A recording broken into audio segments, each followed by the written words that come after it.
Hi, everybody. We're here today with Alissa Desancic of the Prep Den, and we're going to talk today about the dangers of EMP and EMF and how we get prepared. So I want to begin today with a question to you. What is an EMP attack, and why do people need to get prepared now? Yeah, thanks for having me, Michael. And so an EMP attack would be either a nuclear weapon or a high-powered microwave weapon that would come as a burst. So, from an airplane or a drone or something along those lines, or perhaps something on the ground. And it would be an attack that would be intended to um, disrupt or destroy some of our electronic infrastructure.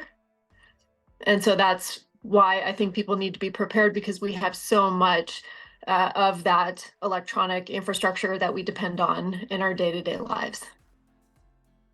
And what are some of the practical and easy things that people can do now to protect themselves and, of course, to protect their electronics? So I think there's been a lot of discussion in some groups here locally about Faraday Hmm. cages and Faraday boxes and bags.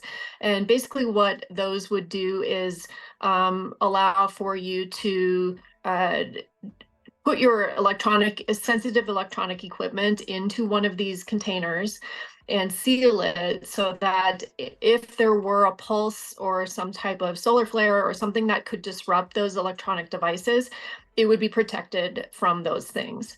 Hmm. So I think that that's one thing that people could do, is look at perhaps putting your phones, computers, things like that into a Faraday bag or box. And I think, a little while ago, we had a brief discussion about, well, then how do you use those things? And it is a question I think people need to consider. That what I've started telling people is that, yeah, it's great to have that coverage and that protection for some of your devices. But I think maybe a better, more practical solution would be to use those Faraday bags and boxes as storage for your duplicates, Hmm. or your maybe have a 3 or 4 terabyte external hard drive where you download all the precious things on your computer, including your important files or your photographs or anything like that that might be stored in the cloud or just in a digital format. Put those devices into your Faraday bag, Yes. seal it up, and then you don't have to worry about it, because the chances of an EMP attack or something along those lines happening when we are just going about our normal day-to-day life is pretty high. So you'd probably be using your phone Right. and using your computer. So yeah, I just suggest people consider making backups of the most important things, putting those into a Faraday bag. Yeah, that's super helpful. And speaking of Faraday bags, what other items do you recommend that people buy to prepare now? Well, there are a few different things you can consider along those same lines. So there are the bags, there are boxes and containers, there are sheds. There's also what my family and I have used, which is graphite paint. Mhm. So you can actually buy paint. It looks and feels like regular latex paint, and it includes a huge amount of graphite. And so you just paint it on. We, as an example, have got like I bought a box that's like a thing that I just got really cheaply at one of the vintage shops that has a lid on it, and it's a wooden box. And I painted the whole thing inside and outside, so I could store my small, like, solar equipment, some of these other Faraday bags, some batteries, things like that, Mhm. inside of that little box. And that just makes it basically impenetrable to any of these types of pulses. Also, there are services, there are people out there who will help you with your home, with maybe your office, maybe a certain place that you want to protect on a larger scale. One person here locally that we're really fortunate to have is Keith Cutter, Mhm. and his company is called EMF Remedy. It online, it's just emfremedy.com. look him up and have a conversation with him if you're curious about taking your preparation on for this topic to a greater level. That's He wonderful. can help you with your whole house. That would be excellent. Speaking of homes, is there anything else that people can do to secure their homes from an EMP attack? Well, again, it's sort of complicated because we have all of the devices, if you think about it, in your home, from your major appliances to your televisions and computers to all of the small things that we use that are all electronic. Those are all vulnerable. Hmm. So to secure your entire home would be difficult on some level and fairly expensive. However, I think that um, in my opinion, it's probably better to look at prepping and preparedness on this topic, even from a more holistic perspective, in that you might not be able to save all of your electronic equipment if something like this were to happen. However, you can still have preparedness around, fresh sanitized water. You can have good food. You can have a community action plan. You can have, household, uh, individual household preparations, but also some security built in there. You can have a plan. And so even if we are hit by something like that, there are other backups that are manual, non-electronic, non-digital, that I think people should also be focusing on. Very good point. Um, so do you think there's any validity to the reports that we're hearing about an EMP strike coming anytime soon? I know that the eclipse is happening this Monday. We may even have this episode come out after that. Is there any validity to any of the intel that we're hearing that an EMP attack is imminent? Well, I think I don't have a crystal ball, of course, like anybody else, but I think that there's a lot of strange things that have been building. As an example, last night I noticed that there's a new TV show out there called The Three Body Problem, and Mm, that has to do with aliens and multi-dimensions and things like that. That's it's just strange. And then we had this TV show that was out, or a movie that was out a little while ago. Um, what was that called? Leave the World Behind, yes. which was about an EMP attack, right? Right. Then we just today had an earthquake in New York Yes. City, had an earthquake. There's been a lot of, in my opinion, overreaction by government with this upcoming eclipse that I've never seen before. Mhm. So you've got all these states that are in the path of the eclipse, and they've already called out the National Guard. They've already, in Texas, as an example, in those counties, they've eliminated the ability for all trucks to be on the road Hmm. during the eclipse and for 24 hours thereafter. Okay. It's strange. NASA is sending 3 rockets into the eclipse, into the shadow of the eclipse. So it's just, I can't explain it. I don't understand it, but I think it's really bizarre. And if you just pay some attention to like a little bit of pattern recognition, Mm. I think you can see that there might be something strange afoot. Put it So like, that's my opinion on that, is yeah. that all of these things happening at the same time, plus some what you could maybe call biblical things, the locust swarm, the red heifer sacrifices that are going on over in Israel, um, some other just strange things that they all seem to be aligned with this date or shortly thereafter. Yes, that is very odd. Okay, so we're going to change a little bit. Um, I know that you're an expert on EMF exposure dangers. What is EMF, by the way, for people that don't know, and why is it so concerning? Yeah, I wouldn't call myself an expert, but I've been heavily involved over the past few years in some local issues that involve 5G towers. That's one of the reasons why my family left Seattle in the first place 4.5 years ago, was because of the push and the mandate for having smart meters on your house. Mm.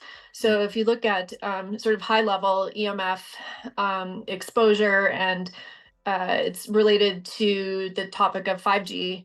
So you've got the two different variations on the two letters, or the number and letter, 5G. So on the one hand, it stands for fifth generation cellular technology, right? That's what they promote. That's the good thing.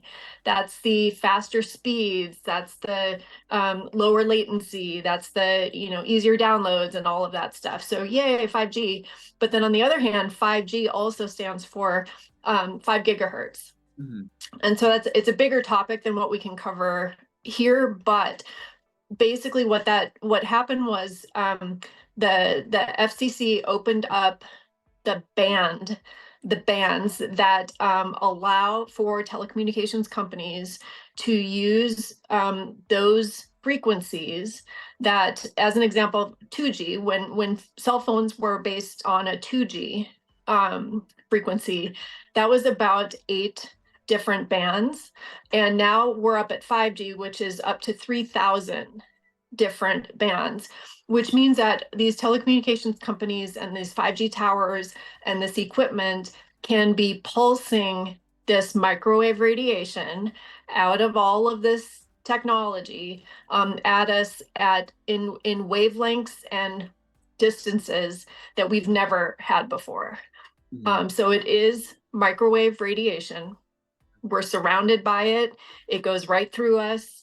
It causes damage. It's been proven time and time again that it causes a lot of damage. And so I think that that topic is probably, like I said, it's a little bit bigger than what we have time to talk about today, or is a lot bigger. Yeah. But I think if people wanted to dive into it, there are a couple of websites that I will give you after we're done talking, and those are fantastic websites with resources that not only can be helpful in terms of protecting your family, but also just learning about the issue itself, and then maybe helping people get involved locally in once they decide what side of the issue they're on. There are some things that they can do to help. Yeah, that'd be really helpful. And so one more quick question around EMF. Number one, why is it so harmful to children? Part one. And part two, what can we do to prevent the dangers of EMF exposure? Yeah, so with kids, I mean, first of all, they are little, they've got smaller skulls and thinner skulls. So that's a problem. Our big thick skulls are more protective of our brains as adults. Also with kids, if you think about the high rate of speed at which their cells are turning over in their bodies because they're growing, right? And you think about at the same time, that's how cancer grows, right? Is it cells, they divide and they divide quickly and they divide nonstop. And so if in the human body where we all have cancer cells that our immune systems put down on a regular basis every day. But with little kids, if they're having radiation exposure to their cells at the same time those cells are dividing and dividing and dividing, that can just, I think, again, I'm not a doctor, but just the science that I've seen, just understanding the way that cells mutate, if they're affected by radiation and they're dividing at the same time at a high rate, that can just cause more problems for children, whereas our bodies have slowed down in that process as adults. Um, what was the second question? How And can we protect ourselves? yes. Yeah. So what we do here in my household is we do use there's a switch that you can buy that you can add to, for example, your Wi-Fi router that will allow you to shut it off at night. I Okay. think that's really a good practice. Just you don't want any additional electrical or microwave pulses, signals, frequencies going on in your house while you're sleeping, because your sleep time is so important for your healing, Yeah. right? So if you can protect that time, that's great. I would recommend that people don't live too close to 5G towers. I'd recommend that you don't have a smart meter on your home. And if you can't avoid it, that you talk with people like I had mentioned, Keith Cutter. He's a great resource to help you figure out how, if you do have a smart meter on your home, how you can still protect yourself against the radiation that comes out of that. Mhm. Because there are ways to do that. There are ways to block that signal. Also at night, even if some of this other stuff doesn't work for you, what we do here is we have a small Faraday bag that we each put, where there's 3 people in my family, we all put our phones into the Faraday bag at night, because I still use my phone as my alarm in the morning, and so I want to be able to hear it. However, I don't want that radiation next to my head. Mhm. So by putting the phone in that bag at night, I can keep my phone near me in case I need to use it. However, it's not pulsing me all night long. Yeah, that's super helpful. Well, thank you so much for this. You mentioned earlier giving us some links. Well, can you also give us a link for the prep den as well so that people can go there, especially if they want to get some of these products? Sure. Yeah, we've got a lot of a variety of different types of Faraday bags. Um, I think that the one tricky thing right now with the prep den is I'm still trying to figure out what hours are going to work best for people. So I should have a more stable, regular schedule out by early next week. So yeah, and then I can be reached at any time. My card, I'll send you my information so we can just keep having this conversation, because I think that that's the most important thing, is that people just keep learning, keep connecting with other people, and then get some good supplies for their families. And we will also include this in the article that will be coming along with this as well, and then the information will also be on the screen in case you want to go there. So I want to say thank you so much again, Alyssa, for this invaluable information. We really appreciate it. Thank you, Michael. I appreciate it too.